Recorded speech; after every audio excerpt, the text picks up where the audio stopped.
Tollywood power star అయిన పవన్ కళ్యాణ్ సినిమాలో chance రావాలని ఎంతోమంది టాప్ హీరోయిన్లు సైతం కలలు కంటారు.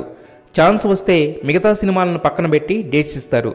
సినిమా హిట్ అయినా ఫ్లాప్ అయినా తమ ఫిల్మోగ్రఫీలో హీరోగా పవన్ పేరు ఉండాలని కలవరిస్తారు. అయితే వీటన్నింటికి భిన్నంగా అసలు పవన్ కళ్యాణ్ సినిమాలో ఇష్టం లేకుండా నటించా అంటూ సంచలన కామెంట్స్ చేసింది కొమరంపులి హీరోయిన్ నికీషా పటేల్. అసలు ఈ పాప ముందు బాలీవుడ్లో బడా మూవీతో ఎంట్రీ ఇద్దాం అనుకుంటే ఎస్జే సూర్య ఒత్తిడి చేసి మరీ కొమరంపుల్లో నటింపజేశాడంటూ కాంట్రవర్షియల్ కామెంట్స్ చేస్తుంది. ఈ పాపకి అసలు రీజనల్ మూవీస్లో నటించడం ఇష్టం లేదట. కానీ ఆ సినిమాలో నటించి ఫ్లాప్ అవడం వల్ల సినిమాలు రాలేదని అంటుంది. అయితే ఇండస్ట్రీలో ఒక్క సినిమాతో ఎవరి కెరీర్ ఆగిపోదు. బాలీవుడ్లో అంత సర్కిల్ ఉంటే ఇంతవరకు ఎందుకు అరంగేట్రం చేయలేదు అంటూ ప్రశ్నిస్తున్నారు ఆ కామెంట్స్ విన్నవాళ్ళు.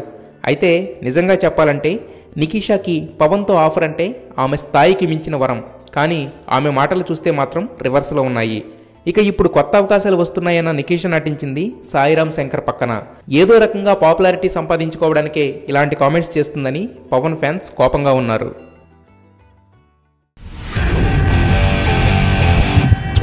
రైల్వే రాజ్ ఆడి ఓడిన ఆటవీడు. ముసలకి నీళ్ళల్లో బలం, వీళ్ళకి అడవిలో బలం. ఏం రో లావు మాట్లాడుతున్నావు?